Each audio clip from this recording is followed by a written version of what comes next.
Hi friends. MGT 7A जो कि हमारा एनुअल रिटर्न्स होता है, कंपनी केस में करना होता है, जिसका डेट अभी एक्सटेंड किया गया है 31 तक के लिए फॉर द फाइनेंशियल ईयर 24-25। इसके पहले का किसी ईयर के लिए एक्सटेंड नहीं हुआ, सिर्फ और सिर्फ 24-25 के लिए एक्सटेंड हुआ है टिल 31 दिसंबर 2025। तो अब अगर इसमें देखते हैं कि जो MGT 7 है, इस बार इसमें चेंजेस किए गए, तो क्या क्या चीज़ें चेंजेस थी और कैसे आपको फिल करना है, मैं ये आपको डिटेल्स में मैं बता देता हूँ। MGT 7A है, इसके दो फॉर्म्स होते हैं, एक MGT 7 और एक होता है 7A। 7A हमारा होता है स्मॉल कंपनीज के लिए और 7 होता है अदर देन स्मॉल के लिए।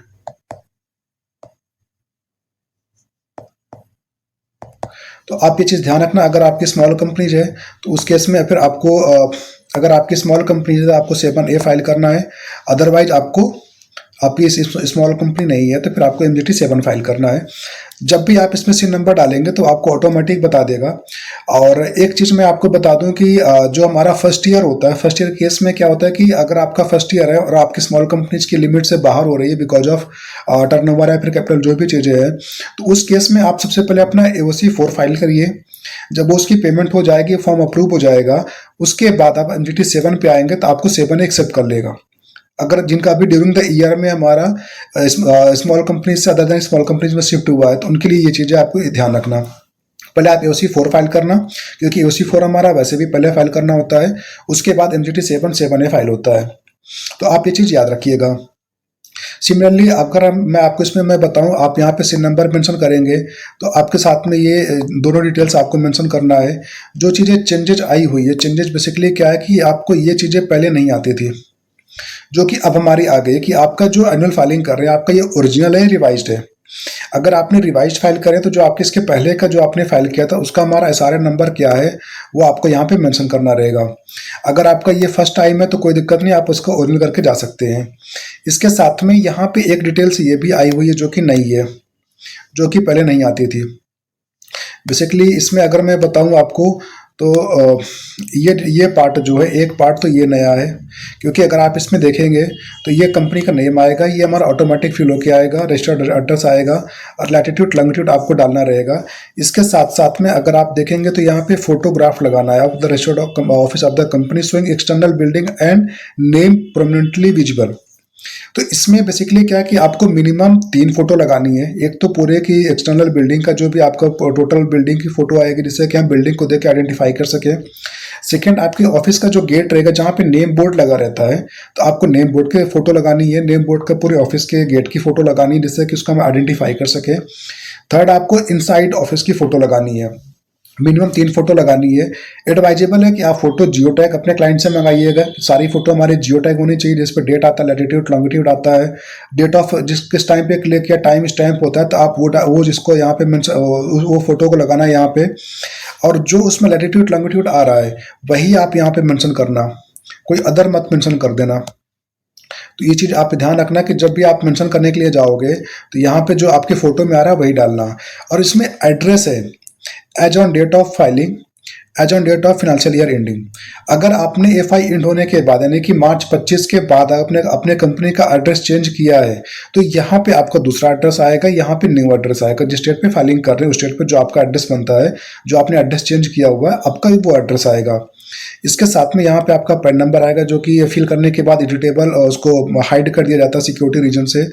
या आपकी मेल हो गई, यहाँ पे आपको मोबाइल नंबर डालना पड़ेगा, जो भी आपका मोबाइल नंबर कंपनी का है। ये डिटेल्स हमारी ऑटोमेटिक फिल होकर आएगी। यहाँ पे आपको मेंशन करना है कि आप इसको OPC के लिए कर रहे हो या फिर स्मॉल कंपनीज के लिए कर रहे हो। अगर आप OPC के लिए करो तो आपको यहाँ पे यस करना है, अदर देन आपको स्मॉल कंपनीज के लिए करो तो आपको यहाँ पे करना है।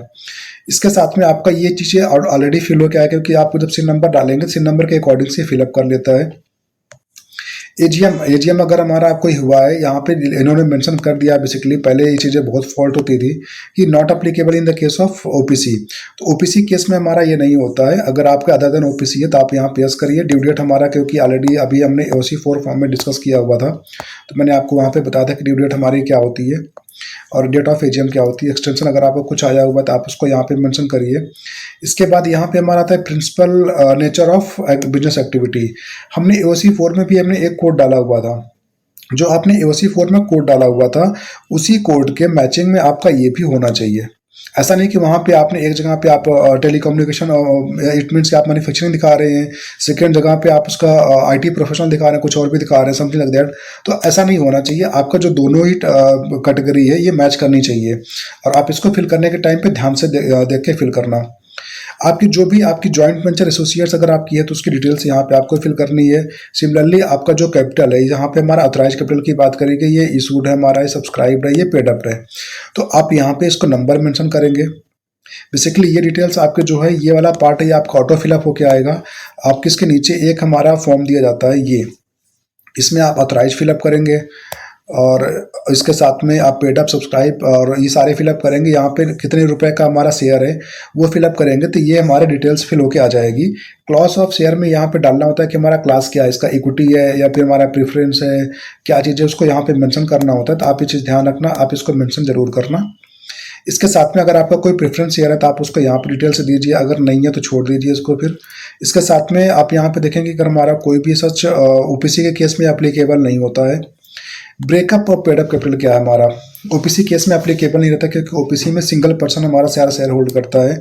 तो बिगनिंग के टाइम पे अदर देन ओपीसी की अगर हम बात करते हैं तो बिगनिंग में आपका कितना शेयर था, आपने right issue, bonus issue, private placement, ये सारे कितना कितना किया हुआ है, वो आपको डिटेल्स यहाँ पे मेंशन करनी रहेगी।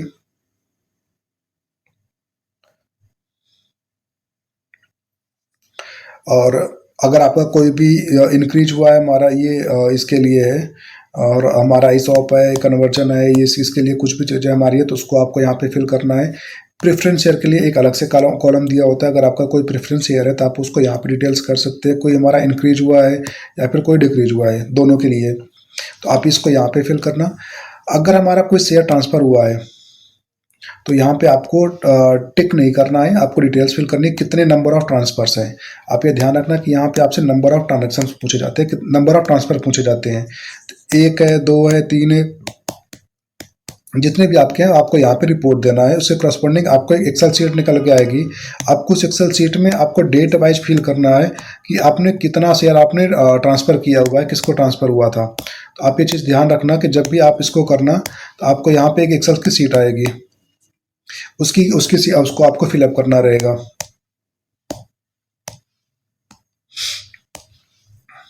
और इसके बाद अगर आप देखते हो तो आपका ये वही हमारे जो भी क्लास ऑफ शेयर हमारा है, जो डिबेंचर्स वगैरह हमारे नॉन कन्वर्टेबल डिबेंचर्स हो गए, ये हमारी पार्टली कन्वर्टेबल डिबेंचर्स हो गए, ये फुल्ली कन्वर्टेबल डिबेंचर्स हो गए। अगर आपकी कंपनी केस में एप्लीकेबल है तो आप उसको यहाँ पे रिपोर्ट करिएगा। सिक्योरिटी हमारे other than share and debenture, अगर आपको कोई ऐसी सिक्योरिटी है कि जो शेयर एंड डिबेंचर को छोड़ के है तो आप उसको यहाँ पे रिपोर्ट करना है। टर्नओवर बेसिकली आपको यहाँ पे फिल करना है, यहाँ पे 0.1 इसलिए डाला हुआ है क्योंकि जब तक आप इसको फिल नहीं करेंगे, बेसिकली ये लिंक होता है हमारा, जो यहाँ पे आप कैटेगरी ऑफ ऑब्जेक्ट डालते हो, जो आपकी कंपनी का ऑब्जेक्ट है, जिसके लिए अभी हमने बात किया था, मैं आपको दिखा देता हूँ। जो आपका ये है, अगर आपने यहाँ पे मेंशन किया हुआ है तो आपको टर्नओवर डालना पड़ेगा, जो यहाँ पे हमारे प्रिंसिपल एक्टिविटी बिजनेस का। अगर आप यहाँ पे 0 कर देंगे तो जो नीचे हमारा टर्नओवर मांग रहा था ना, वो नहीं मांगेगा। तो अगर आप यहाँ पे 1 करते हैं, 2 करते हैं, 3 करते हैं, जो भी होता है, तो उस केस में आपको यहाँ पे डालना पड़ेगा। तो वो उसके लिए ये चीज़ें डिटेल्स है। तो हमने हमारे केस में कोई टर्नओवर नहीं था जिस कंपनी का मैं आपको दिखा रहा हूँ, इसलिए हमने 0.01 डाला, just to accept the values. इसके साथ में अगर आपके हमारे प्रमोटर की क्या शेयर होल्डिंग है, शेयर होल्डिंग का पैटर्न यहाँ पे पूछा गया है, तो इसमें दोनों भी आएगा, हमारा प्रमोटर का अदर देन प्रमोटर का।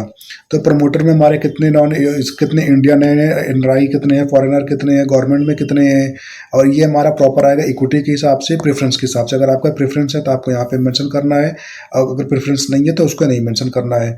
इसमें आपको सारी कैटेगरीज मिल जाएगी, आपको जिस भी कैटेगरी में आप उसको यहाँ पे फिल करिए।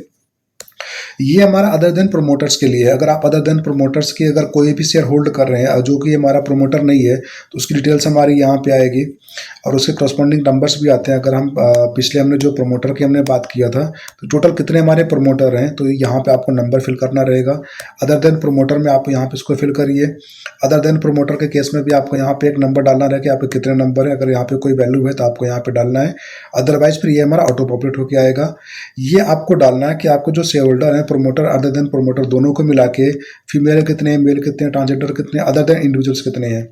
अदर देन इंडिविजुअल मतलब हो गया हमारा कंपनी हो गया, LLP हो गया, पार्टनरशिप फॉर्म हो गया, AOP BOI हो गया।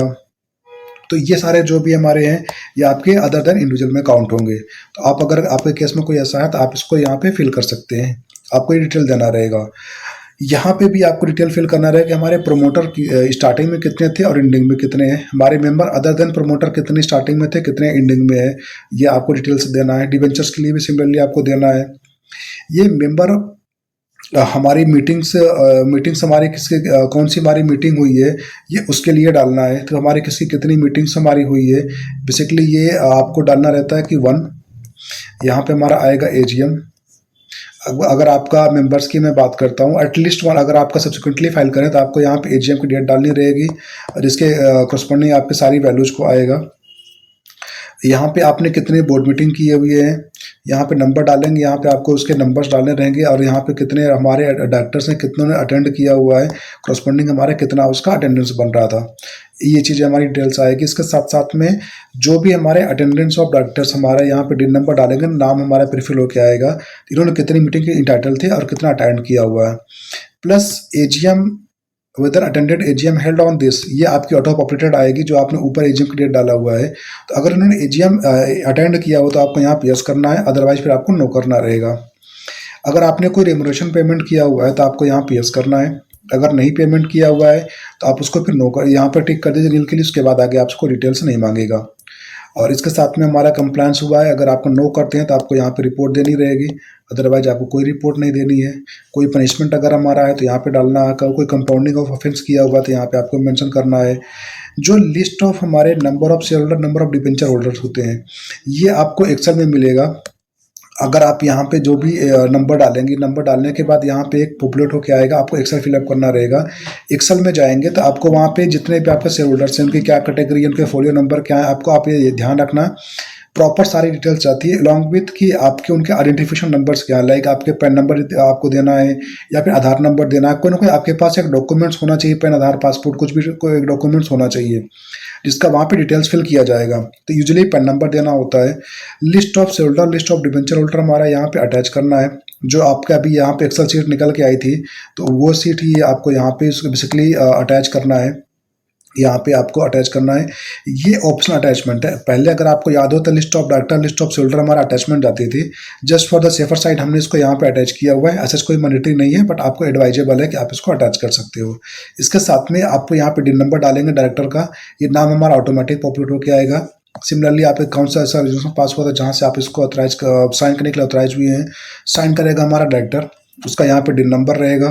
ये आपका जो सारण होता है हमारा ऑटोमेटिक फिल होकर आता है। यहाँ पे भी आप देख सकते हो कि इसके लिए बेसिकली ये हमारा ROC के साइड से ही फिलअप होता है। तो यहाँ पे ऐसा कुछ भी चीज़ें नहीं है कि जो हमें फिलअप करना होता है, ये हमारे लिए नहीं होती बेसिकली। तो ये वाला जो पार्ट होता है, जब आप फॉर्म सबमिट करके डाउनलोड करेंगे तो आपको ये पार्ट दिख जाएगा। ये तो रहा आपका MJT 7A, जो कि हमारे स्मॉल कंपनीज के लिए, OPC के लिए एप्लीकेबल होता है। इसमें बेसिकली हमारे अगर आप फिलअप करने के लिए जाएंगे, क्योंकि आपको ये हमारा B3 फॉर्म पे फिलअप किया जाता है, तो इसकी वजह से इसमें काफ़ी सारे आपको टाइम लगेगा, काफ़ी सारी हमारी वैल्यूज भी कभी कभी हमारी रिपोर्ट नहीं हो पाती ढंग से। तो आप इसको टाइम लेके भरना, कोई दिक्कत होगी तो आप मुझे बताना, मैं आपको सपोर्ट ज़रूर करूँगा। Thank you.